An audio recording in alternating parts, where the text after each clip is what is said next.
Hello, fellow risk takers, and welcome to my worst investment ever. Stories of loss to keep you winning.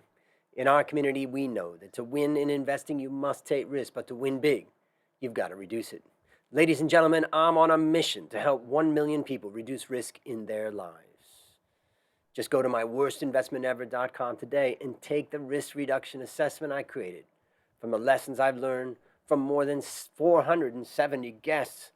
It's time you start building wealth the easy way by reducing risk. Fellow risk takers, this is your worst podcast host, Andrew Stotz from A Stotz Academy, and I'm here with featured guests, Kamal Krishna. Kamal, are you ready to join our mission? Hi, Andrew. Yes, I think I hear the drum roll, and thank you for having me. It's really Boom. interesting.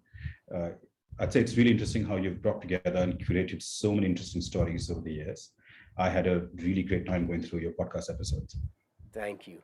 Well, it's great to have you in the mission, and that's what life's about, particularly as we get older. Is how do we share what we know, and how do we help others to share what they know and they can share? Let me introduce you to the audience. Kamal Krishna is the founder and CEO of MOBILISE, Bangalore's fastest growing advertising and B2B marketing agency. He has worked with major advertising conglomerates for nearly 15 years before jumping into and starting his own company. Even though he did not initially invest anything, he kicked off MOBILISE with hard work, creativity, and client advances, which made it profitable from day one. My goodness, that is such a great kickoff story. Why don't you take a minute and tell us a bit about the value you bring to the world? Thanks, Andrew. Sure. So, like you said, I'm an advertising professional and I run a very specialized B2B marketing and advertising agency that has, and I'm proud to say this, it has set benchmarks in our space, been profitable since day one, and it has won the trust of global brands across Asia Pacific, India, and the European markets. Now, I come with a simple goal. I am here to create professional opportunities for 10,000 people, something similar to what Mm. you were talking about earlier when it comes to your goals, Andrew. And I also realized that I can't do that just by doing one thing or with one company. It requires me to succeed. I have to push myself to do so. I have to succeed. And with that success, I have to create more and more opportunities, ventures that not only others could tap into. I also intend to build partners who walk along with me and pick what they like, build what they like, and in the process, we end up building opportunities all around us. So that's a goal that I work with. I live and work in Bangalore, India, with my family, Mm. although my work has taken me across most parts of the world. And here's a little trivia about me, if I may add over Yeah. here. I'm a motorcyclist, a motorcycling enthusiast, and one thing that I have come to realize is that motorcycling equals meditation. I don't mean to say that. I don't mean to say that I ride with my eyes closed or anything, though. It is just that when you are riding the highways, you have to be super attentive Yep. to everything and constantly be on guard. It's a time when really no other thoughts get in the way. And whatever troubles you may have or anything you are stressing over, the mind is just blank and focused. Now, Mm. tiring as these rides may be, they certainly end up clearing your head. So yeah, I highly recommend motorcycling, especially in northern Thailand, Chiang Mai area. This is a wonderful place to ride. And the other thing I love and enjoy, and I highly recommend again, are dogs. We have a rescue boy at home and another one at work. And I can't tell you just how much joy they bring to our lives. I'm grateful every day for both Pepe and Pixel. Allow me to wave a big hi to our good boys. Mm. So yeah, that's Yeah. that's about me. Exciting. I when I came to Thailand, I didn't have much money or much anything, and I had energy and all that, but I did start to make good money pretty fast, and I bought a Harley Davidson Road King in 1998 when the baht devalued, and Right. there was a great opportunity for a brand new Road King, and I basically rode that all over Thailand and just would pack up my bags, and just say, I'm just driving. I had no plan. I never ever set a plan of where I was going or, where I'd end up or where I would sleep for the night. I would just ride. And I know the feeling of meditation, when you're riding a motorcycle. Also, what's kind of interesting is which I never really understood until I did it, long distances, is like that I can always remember the changes in temperature as you go through Yeah. different areas, and just going a little dip, and all of a sudden it's cool air, and then it's warm, and then it's hot.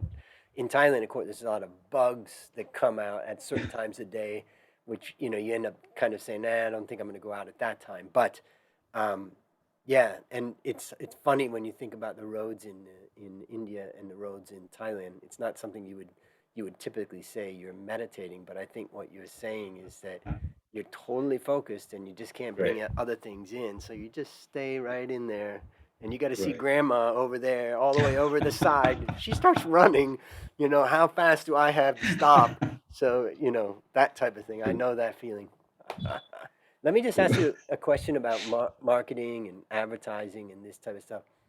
What does it mean? I mean, for a finance guy like me, I always thought, the way you do business is that you come up with an idea and, people just knock on your door and they come and buy it.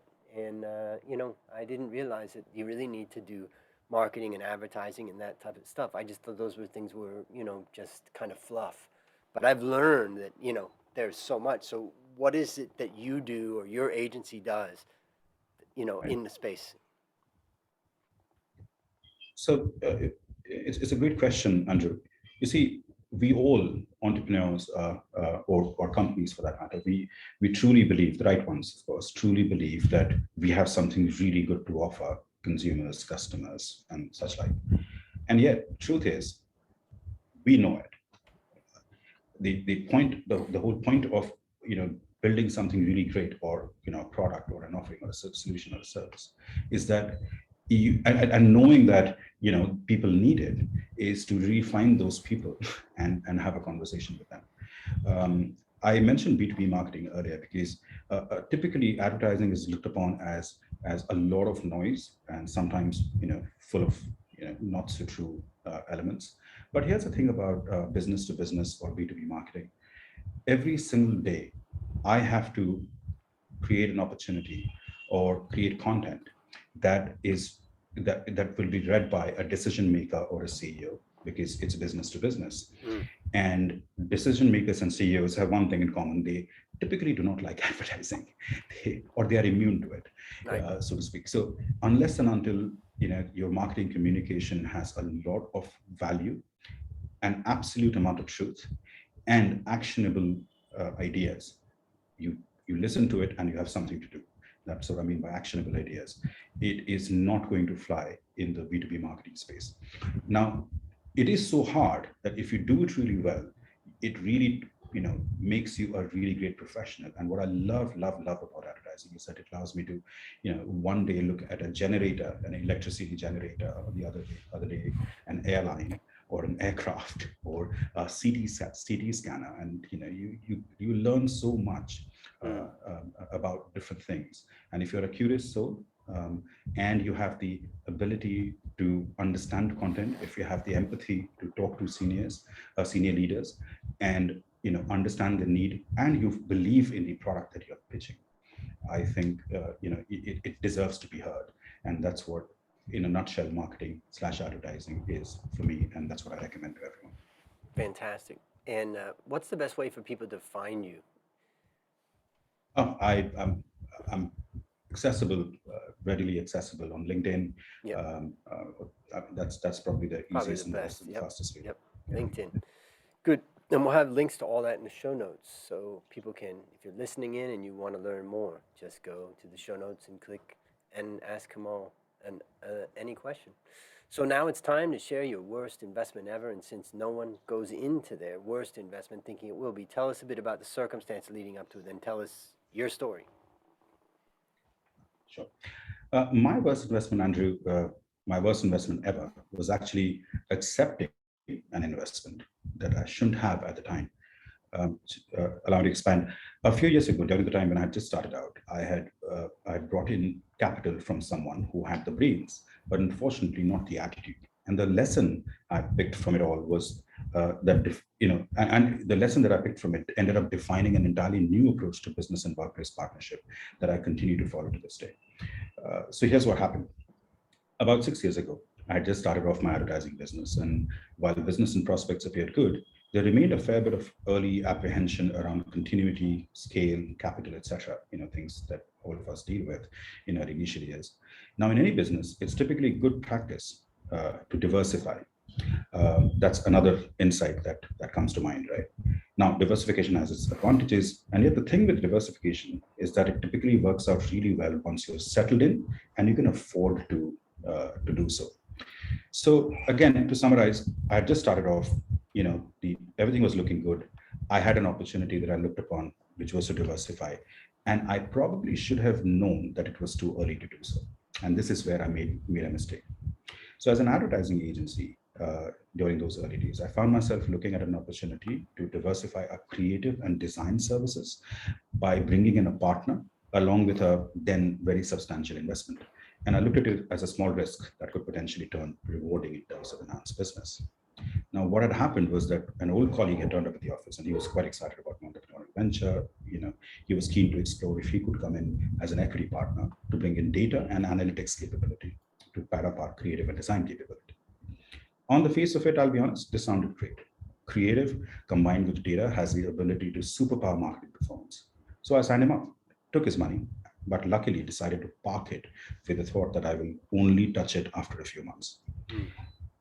Now, I am telling you the story of my worst investment, and this one decision, parking that money in a bank account for later, it turned out to be a really good idea. So back to the story. Not Once many you started people could working, do that. When you're starting a True. business, you need that money so badly. True, I couldn't agree more. And luckily, this whole episode did not last long, so that worked in my favor. Yep. But I'm hoping that this story, warns people or at least alerts them to consequences of jumping into associations that are not thought through. Yep. My mistake should help others. Back to the story. So once we started working together, this person and I soon realized something very important. You see, talent or individual ability alone isn't and never should be a deal maker, whether you're hiring employees or signing on partners for that matter. Truth is, it takes so much more than just talent to succeed. For example, a person can be supremely talented and yet carry a very negative attitude towards work. And if you choose to work with such a person, know that the only one accompanying anything would be that person alone. I figured out quickly that my new partner wasn't really keen on getting his hands dirty, something that's required for any new venture. It doesn't really matter how senior or up the pecking order you may have been in a typical job. Entrepreneurship requires a back to brass tacks attitude to bring about your vision and plan to life so that you can bring in people, be it customers or employees, who can then put their trust in you and your venture.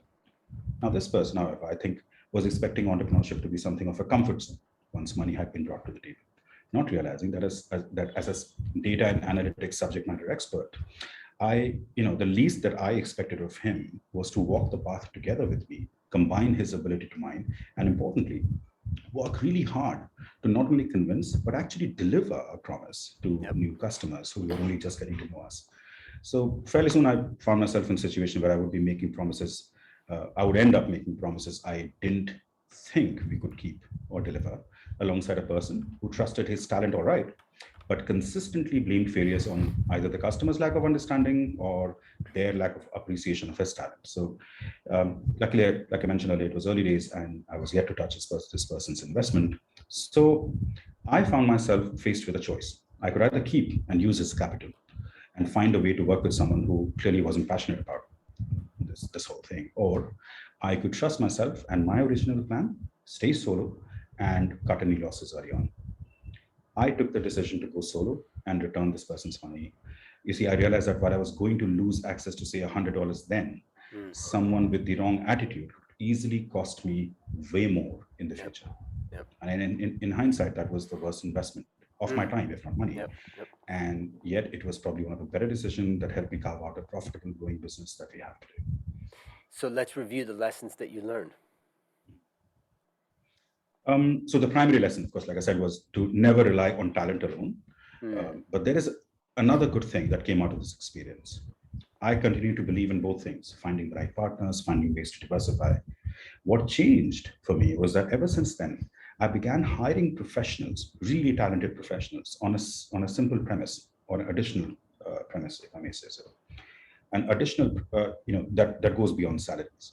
I told these people, everyone, and I tell them now, that if you really are as talented as you claim to be when we first meet, and you can work as hard or harder than I do, we can be partners once we have worked together and won together over a set amount of time. It sounds very simple, I know, but trust me, this isn't very common. It is definitely not common in the sense that we offer direct equity in the business to these people as against stock options alone or complicated instruments. The only investment we seek from them is their time, hard work, commitment, and shared successes. This approach, Andrew, helped me pick partners on the basis of demonstrable performance and integrity and I'm proud to say that over the last 6 years, we have already made 4 partners and grown both our business value and the diversity in our service offerings exponentially. Now, my past experience may have been a rotten one, Andrew, but I'm grateful for it considering it pushed me to consider putting a much better plan in place.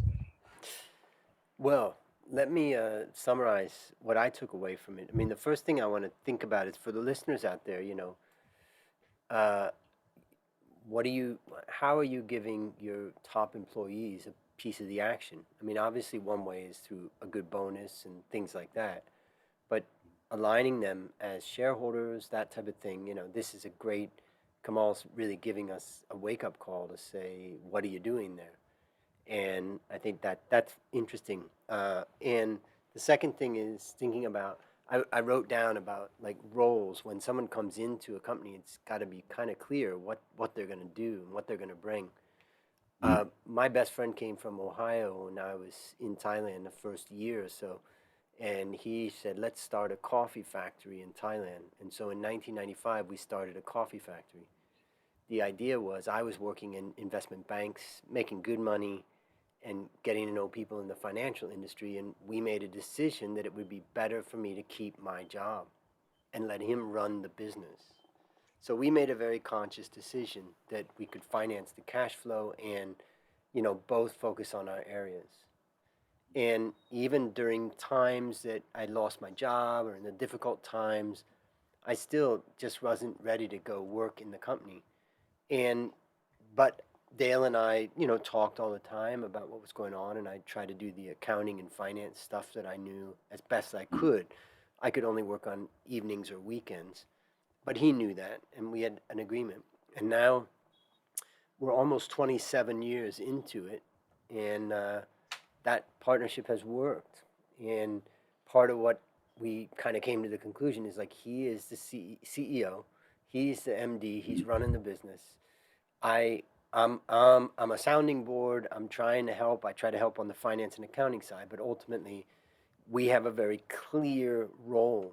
I think you could probably say I'm a little bit more like a chairman, not involved in the daily business, and he's more like the managing director. And so you can make it work. It's just that both parties got to want to contribute, and what both parties want to contribute can add value to the overall. So that's my little story. When you told me about it before we turned on the microphone, I was thinking, or the recorder, I was just thinking about that story too. So anything you would add to that?